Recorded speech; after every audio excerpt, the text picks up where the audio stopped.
Alors, bonjour à toutes. Nous allons donc lire ce Shabbat, la paracha Tetzavé. Et avant de commencer, je voudrais dédier ce cours à la mémoire de mon père, dont c'était le Yortzeit mardi, donc Nessim Ben Yecheskel, que son souvenir soit une source de bénédiction et qu'il prie là-haut pour nous tous. Et dans la Amen. paracha Tetzavé, donc les éléments principaux de cette paracha, eh bien, nous relate l'importance des habits du Kohen Gadol lorsqu'il officiait dans le Mishkan ou dans le Mikdash. Alors, les habits Beged peuvent tromper, trahir, cacher la vérité, mais ils peuvent aussi être saints, kadosh, comme l'étaient les vêtements du Kohen Gadol. Et nos Chachamim comparent à une mèche trempée dans l'huile et qui éclairait le monde d'une grande lumière. C'était ceux-là, les habits du Kohen, qui étaient confectionnés par des Chachamim, des sages de la génération, qui avaient cette faculté de chorma. Et ces habits permettaient au Cohen d'atteindre des hautes sphères spirituelles. Alors la Torah va nous enseigner justement comment, quel était l'art de confectionner les habits du Cohen. Et il est écrit, tu amèneras vers toi du milieu des enfants d'Israël, Aaron ton frère, Nadav, Avihu, Itamar ses fils, et donc seront confectionnés des vêtements qui leur permettaient de se présenter devant Hachem avec Kavod, qui est de la gloire, avec Tiferet, qui est la splendeur, et donc, comme on a dit, tous ceux qui avaient le génie de la confection avaient cette chorma, l'intelligence du cœur, chormat lev, comme c'est écrit dans la Torah, donc confectionner les vêtements. Donc, on va comprendre l'importance primordiale de ces habits. Et d'ailleurs, si un Kohen Gadol entrait dans le temple pour effectuer son service et avait négligé de porter un des 8 habits, alors, il y avait à peu près 8 habits justement, il était jugé inapte au service. Quel était le pouvoir de ces habits du Kohen? Eh bien, ces habits du Kohen avaient le pouvoir de le connecter à des niveaux de lumière divine qu'il n'aurait jamais pu atteindre sans ses vêtements. De la même manière, nous disent nos sages qu'il est impossible d'allumer une huile sans mèche ou de profiter, par exemple, de l'électricité sans ampoule. Eh bien, lorsque le Kohen Gadol portait ses habits, il devient kadosh, saint, et remplit pleinement sa fonction, cette fonction qui lui incombait de prier pour le peuple. Alors, voici les habits que tu feras pour le Kohen Gadol. Le rochen, c'est-à-dire le pectoral, une plaque de tissu comprenant 12 pierres précieuses sur laquelle sont gravés les 12 noms des tribus d'Israël.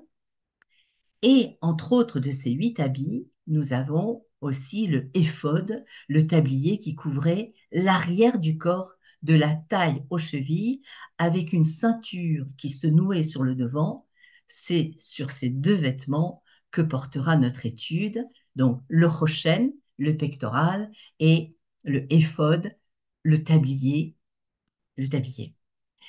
Donc il était d'une importance capitale, nous dit la Torah, que ces 2 vêtements restent attachés, cachour, à tout moment, et ces vêtements devaient être portés et étaient liés par des rubans de laine bleue, et la Torah nous dit, le rochen ne bougera pas de l'éphod, ainsi que c'est écrit. Alors, la question que l'on pose, pourquoi ces 2 vêtements devaient impérativement rester liés l'un à l'autre à tout moment du service? Quelle en est la signification? Alors, pour répondre à cette question, nous allons voir dans la Chassidoute, qui nous enseigne que le rochen, qu'on va nommer pectoral, posé sur le cœur, et le tablier suspendu au bas du dos représente symbolise les dimensions supérieures et inférieures de la vie dans notre existence. En effet, le Rochen représente, on pourrait dire que le Rochen représente des individus dont le cœur est enflammé de passion, de recherche spirituelle, de dvékout, d'attachement à Kadosh Baruch Hu, tandis que le tablier symbolise des personnes qui luttent contre des tentations ou des impulsions grossières, puisque nous sommes de chair et de sang. Hachem, il n'a pas voulu créer des anges. Mais finalement, nous disent nos sages, il ne s'agit pas simplement d'une distinction entre deux types de personnes, mais plutôt une distinction entre deux aspects existant dans chacune de nos vies. Eh bien, la plupart d'entre nous hésitons entre ces deux tendances et sommes parfois confrontés à des aspirations contraires. Parfois, la vie, nous disent nos sages, est une croisière à travers des fonds marins tranquilles, mais à d'autres moments, on doit naviguer à travers des vagues turbulentes, affronter la tempête, résister, tenir bon, les hitmoded, faire face, comme on le fait actuellement. C'est pourquoi la Torah nous demande de lier étroitement ce rochen, ce pectoral, et ce éphod, ce tablier, afin que ça ne bouge pas. Pour que justement le rochen ne bouge pas, et nous devons, d'une manière ou d'une autre, apprendre à intégrer ces deux parties de nous-mêmes, accepter la vérité que le rochen et le tablier, le éphod, constituent ensemble l'objectif même de l'existence, c'est-à-dire affronter l'obscurité, le transformer en lumière, afin de créer une véritable harmonie au sein de notre personnalité. Alors, bien sûr, ce tablier représente en quelque sorte nos failles. Que sont nos failles? Que faire avec nos failles? Alors, il y a une histoire qu'on raconte d'une vieille femme chinoise qui était porteuse d'eau. Elle avait donc une planche, on raconte qu'elle avait deux grands seaux accrochés aux extrémités d'une perche, hein, et elle allait au bout du village, au ruisseau, pour remplir ses seaux. Il n'y avait pas l'eau courante à l'époque. Et donc, il y avait un seau qu'elle remplissait parfaitement, et l'autre, eh bien, il était fêlé. Donc, elle arrivait à la maison et le seau qui était bien était complètement rempli d'eau, alors que l'autre seau, eh bien, arrivait à la maison avec la moitié de l'eau. Alors, le premier pot, nous dit l'histoire, était fier de sa mission, alors que le pot fêlé avait honte de ses imperfections. Alors, après des années, le cœur brisé et humilié, le pot fêlé a ouvert son cœur et, et dit à la femme, je me déteste, s'écria le pot fêlé, je suis inutile et sans valeur, je laisse couler la moitié de mon eau. Alors la vieille femme sourit et dit au pot fêlé, elle lui dit, as-tu remarqué qu'il y a des fleurs de ton côté, mais pas de l'autre côté du pot? Je connaissais ton défaut. Et alors, j'ai planté des graines de fleurs de ton côté du chemin. Et depuis des années, j'ai pu cueillir ces belles fleurs pour décorer notre maison. Donc, en vérité, nos imperfections, nos failles peuvent se transformer. D'ailleurs, c'est toute l'idée qu'on développe en Chassidoute de Hitapra, l'idée de transformation. Et donc, pour revenir au Beged, il est intéressant de voir que le mot Beged, qui veut dire habit, eh bien, la même racine contient Boged. Boged, c'est l'espion, c'est celui qui va trahir, ça représente la trahison.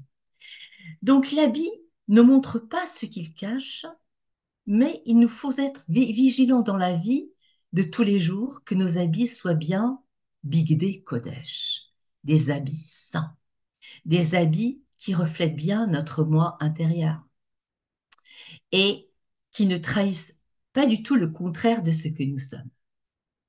Alors, puisque nous n'avons pas le Mishkan, nous n'avons plus le Mishkan, nous sommes, nous sommes les Kohanim Kedoshim, nous sommes le Tzivot Hashem, comme disait le Rabbi. Et quels sont ces Bigdei Kodesh actuellement? Eh bien, la réponse, c'est en portant les tzitzit pour les hommes, en mettant les tfilines. Et les Chachamim nous disent, un juif qui se déplace sans tzitzit à son vêtement est comparable à un Kohen qui, dans le temple, servirait sans ses habits, sans connexion aucune avec la, la sainteté, avec Akadosh Baruch Hu. Donc, avec les tzitzit, le juif, finalement, est comme le Kohen à l'intérieur du temple, connecté à cette antenne qui nous permet de ressentir la Kedusha dans chacune de nos pensées, dans chacune de nos paroles et dans chacune de nos actions qui représentent les levushim, les habits de la Neshama. Et on a vu justement, pour revenir à ce que nous vivons actuellement, nous avons vu comment nos soldats ont réclamé les tzitzit, comment dans différents endroits on fabriqué à la chaîne des tzitzit pour en revêtir nos chayalim. Parce qu'en vérité, eh bien, pour justement gagner cette guerre que nous menons depuis d'interminables mois, eh bien, des soldats de toute obédience, religieux, moins religieux, Sfarad, Ashkenaz, etc., désirent porter cette tzitzit parce que cela représente cette volonté de se connecter avec Akadosh Baruch. Donc, on voit que la Torah s'intéresse beaucoup aux habits, dans le bien et dans le mal. Et pourquoi? Parce qu'ils sont directement liés avec la faute d'Adam Arishon. Lorsque, avant que Adam Arishon ne faute, eh bien, il portait bigdei or, des vêtements de lumière, or avec Aleph. Et après la faute, eh bien, Hachem l'a habillé de bigdei or, mais là avec Aïn, c'est des vêtements de peau. Et la Torah nous parle des habits des saves que Yaakov a portés pour recevoir les bénédictions, la tunique de Yosef. Hein. L'habit traverse l'histoire de la Torah dans des moments fatidiques, cruciaux.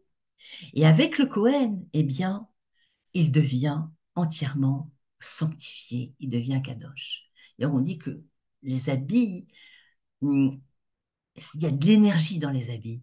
Des fois, on se dit, on n'a plus rien à se mettre, on voit nos habits, même s'ils ne sont pas très anciens, on sent qu'il n'y a plus d'énergie dans ces habits. On a besoin, est-ce que ça dépend de nous-mêmes? Est-ce que c'est nos habits qui ont perdu leur énergie? Il y a quelque chose qui se passe dans l'habit. Donc, en vérité, à travers, et nous avons parlé des hommes qui portent les tzitzit et les tefillines, mais nous, les femmes, avec nos habits, sniout, avec nos habits de princesse, que nous devons revêtir en l'honneur d'Akadosh Baruch Hu. Souvent, je disais à mes élèves, comment savoir quand on est à la maison si on est digne de prier devant Akadosh Baruch Hu? Si on tape à la porte et que vite on va à la salle de bain pour faire quelque chose, c'est que là, quelque chose ne va pas. Donc, on doit, dès qu'on se lève, on est moderni, on est connecté avec Akadosh Baruch Hu. On se doit d'être prêt au service, comme le Kohen Gadol, prêt, Mishmeret, on est prêt à servir notre roi, Melech Malchei Melachim, Akadosh Baruch Hu. Et à travers notre vêtement, nos vêtements spéciaux, que nos hommes s'habillent, que nous-mêmes nous portons nos vêtements, alors que ce soit bigdei or, les vêtements de lumière, qu'à travers nos vêtements transparaît notre nefesh elokah mimal mamash, comme dit le Balatania, puisque nous possédons tous une partie du Dieu vivant, qu'à travers nos vêtements, eh bien, transparaît cette lumière pour servir à Kadosh Baruch Hu de tout notre cœur, Bechol levavera, on n'a pas dit Bechol libera, avec deux bêtes, parce que avec nos deux penchants. Et Hachem nous donne les forces pour réaliser ce travail, cette avoda qui est demandé à chaque juif. Dieu nous donne les forces. Et avec nos vêtements de lumière, eh bien, nous serons prêts pour accueillir le Mashiach Bekarov très prochainement. Alors, je vous souhaite Shabbat Amen, Shalom, amen, amen.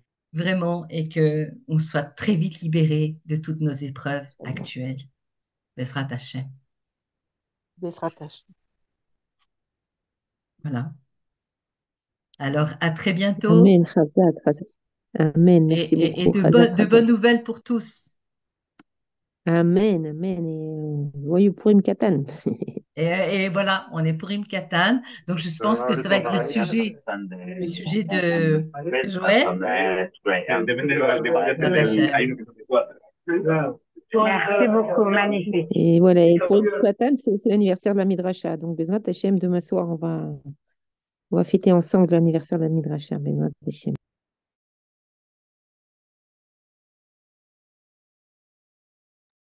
Merci à toutes et à tout de suite avec Joël Melki. Bezrat Hashem pour la suite du programme.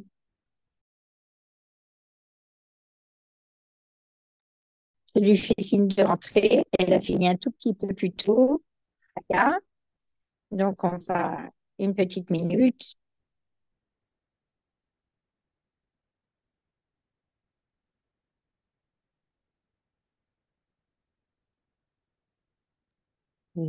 Si tu peux enlever le live. Ah oui, oui, bravo, bravo, bravo.